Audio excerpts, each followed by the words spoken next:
po nahulog yung sanggol. Nahulog yung sanggol mo saan? Dito. Sa butas na yan? Opo. O nahulog dun sa butas ng sahig. O di, nandun na sa ilalim. Opo. Nagmalay ka na sa ilalim na yung sanggol mo. Ay, pambihira. Ano? Huli po. Pag di po siya nanghuli po nun, gutom po ang mga anak ko. Kaya yun lang po ang ano niya is paghuhuli. Napipilitan na po maghuli po ng ano at pag di siya po manghuli, wala po kakainin ng mga anak niya.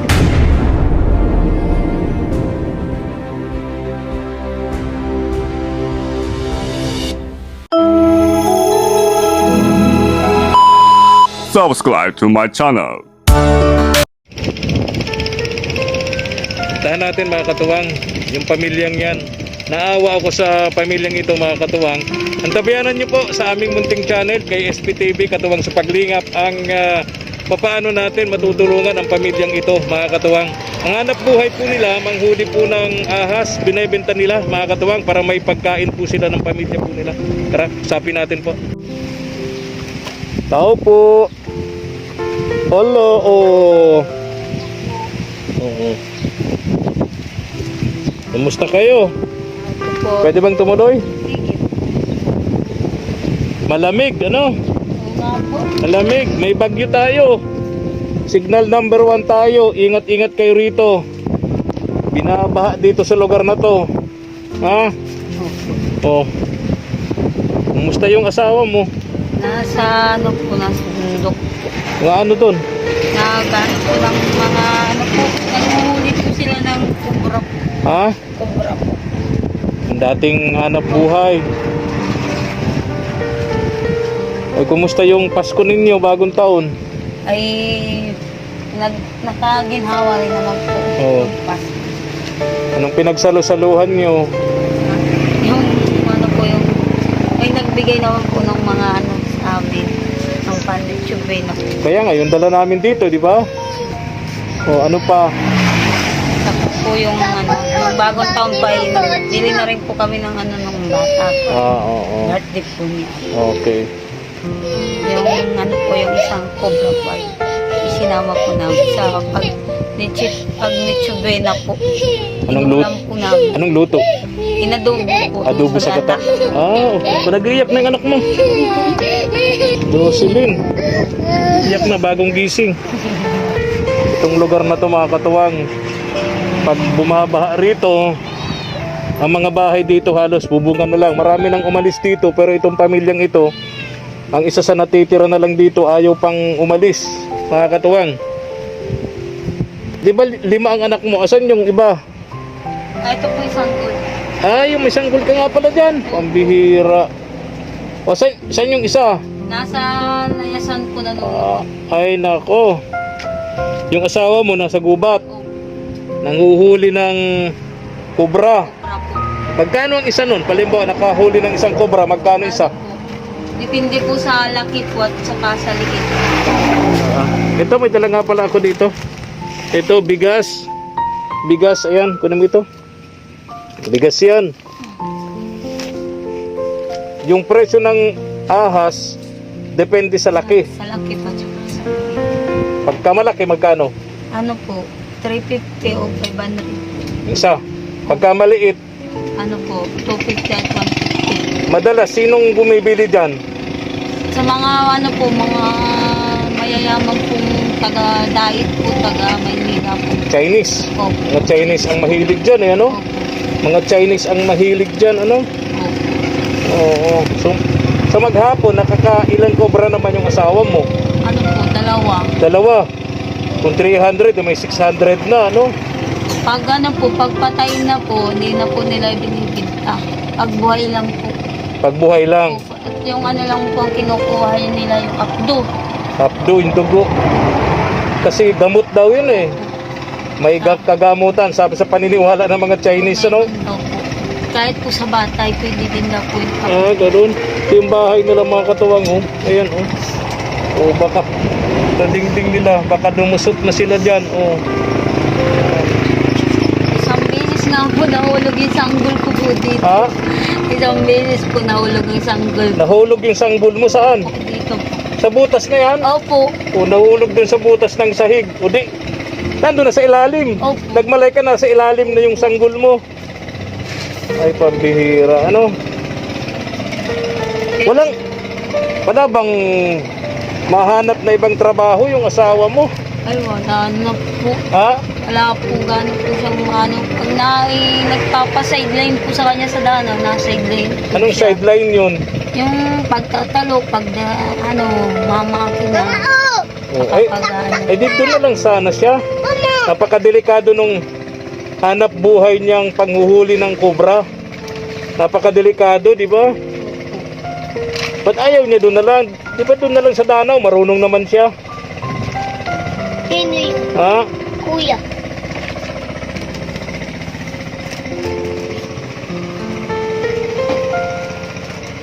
Grabe itong lugar niyong ito, Jocelyn. Ngayon may bagyo na naman tayo. Baha na naman kayo rito pag nagkataon. Ano? Nakuha niyong ahas dito sa bubungan ninyo. Ay, di naman na po. Pagbabaha lang, Hindi na nasundan. di na po. Siguro dala lang yun ng baha, ano? Opo na malaki. Oo, dala lang yun ng baha. Hindi na nasundan, wala na. Di na po. Nasundan po nung magano po ng ano ba? Oo, delikado yun. Ano, kobra ba yun? Cobra po na Oo. sinasabi daw po ay manlilingkis. Ay, oo. Ano bang lasa niyan? Yung Para daw po yung manlilingkis ay para daw po manok. Yung Pag kinatay na yung kobra? po. Parang lasa ng manok? Manok. Wow. Mas masarap po daw sa manok. Talaga, natikman mo na ba? Natikman ko na po nung magluto po dyan yung mister ko po. Oh, Yung ulam masarap? po namin. Masarap. po. Matinik daw yan. Kaso lang po ay may balat pa pagka ano luto niya. Matinik daw yan, matinik. May tinik po. Walang ibang luto niyan, adobo lang. Adobo sa gata, adobo. Kung anong gusto mo sa luto mo yun. Walang ibang luto, yun lang. Po. Adobo lang sa gata. Ay, mga anak mo nakakain na rin nun. Nakakain na po yun nung ano po. Nasanay na sila. Po. Sanay na. Pag ano, minsan po palaka. Yung prag baga po. Oo, palaka. Palaka sa danaw. Sa Masarap danaw. yun, nakakain na ako nun eh. Palaka sa danaw. Ay, saan yung anak mong babae nga pala, yung madaldal? Saan yun? Oh, yan. Ay, ito. Halika dito. Diyan na pa tong pansit. Ayan. Ito may inihanda dito si Mama El. Pinadala dito sa anak na babae nito. Galing ito dun sa box ni Lula Jet at Lolo Hermes of USA. Okay. Para dun sa anak niya babae. Halika dito. Halika dito. Dali, tsinelas. O, dali. Ito, tsinelas. O. Dali, sukatin mo. Sukat mo. Ayun. Tayo na. Ay. Malaki pa. Ay, malaki. Maliit ang paa. Maliit ang paa. Ay. Oh. Ay, malaki. Laki. Sobrang laki. Ito, mga damit. Tingnan mo kanino to. Laki. Parang sa'yo yan. Sa akin yan. Oh, yan. Sukutin mo na. At malamig. Oh, di ba? Sakto yan. Malamig ang panahon. Jocelyn.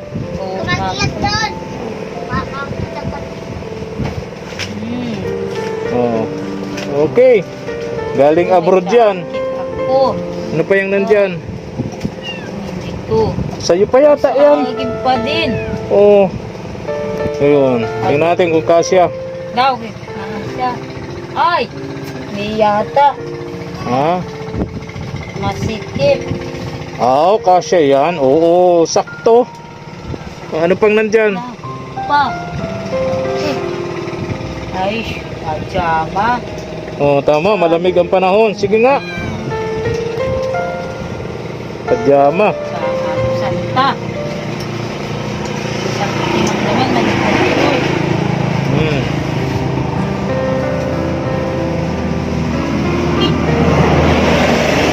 Oh, ayos.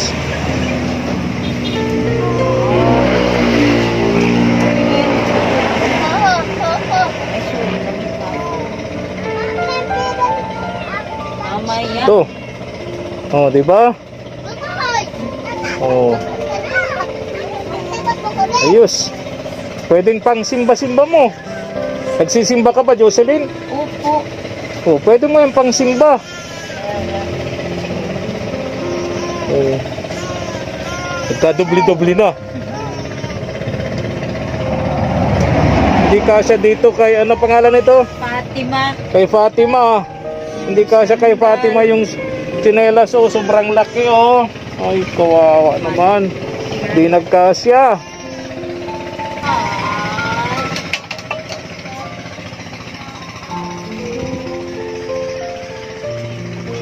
Ay, Ito mga katuwang, yung labas nila ay Danawan. So kapag ka maulan, yan po, yung Danawan na yan, maladagat yan, bahan-baha yan. Tapos hanggang dyan sa kabila, ayan, maladagat yan. Kaya, daming bahay dito, ngayon wala na halos. Sila na lang ang natitira dito. Jocelyn, bakit ayaw niyong umalis dito? wala pong maanuhan po yung mister ko. Ha? Wala pong mapagtitirikan po. Walang mapagtitirikan ng bahay. Opo. Kaya dito na lang. Opo. So paano kapag ka ilang bagyo na ang nagdaan? Dito kayo. Malipas na lang, mahanap na lang po malikas. Halikas na lang. Evacuation center. Opo. Nga, ilang beses na kayong pumunta sa evacuation center? Maraming beses na. Marami na po ito pong taon na ito ay nakalimang likas po kami. Ang bihira, ano? 2025. Opo. Oo. Ilang taon na kayo dito? Ano na po, 10 years na po. Oh, matagal na. Dati maraming bahay dito, ngayon kukunti na lang. Isa na lang kayo sa natitira dito, yung iba wala na. Hindi na talaga nila kinaya, no? Hindi na po kinaya. Kahit po yung pamangkin ng mister ko, hindi na po niya kinaya. Kasi pag may bagyo, talagang yung mga bahay, bubong na lang ang nakikita. So mga gamit, wala na. Hindi ka makapagpundar ng gamit. Hindi po nga makapundar ng maayos po. So yung iba, nagsipag-alisan na, pero kayo andito pa. Nandito pa rin. Dahil wala kayong malipatan. Malipatan po. Ito yung mga... Mamaya. Oh, grabe. Grabe. Ang bihira.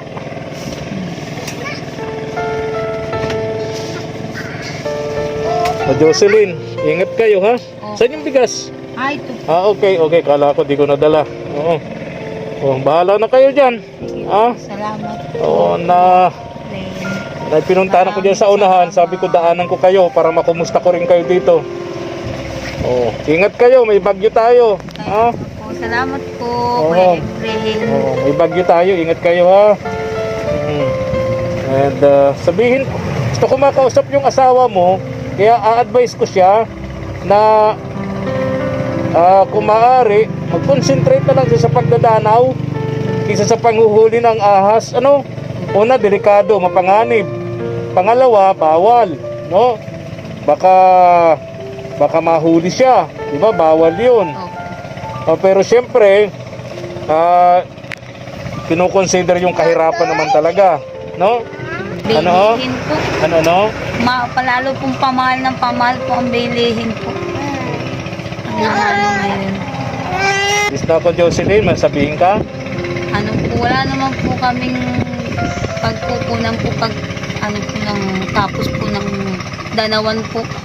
Wala naman pong ano po si Agum sa ano, talagang manghuhuli po. Pag di po siya nanghuli po nun, gutom po ang mga anak ko. Kaya yun lang po ang ano niya sa paghuhuli po ng ano.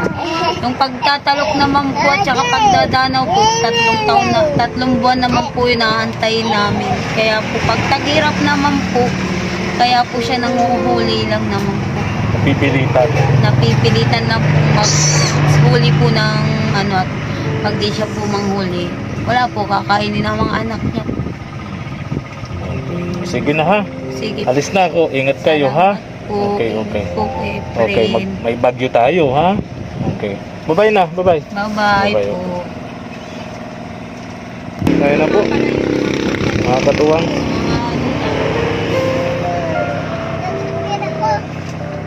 Bye-bye. Bye-bye.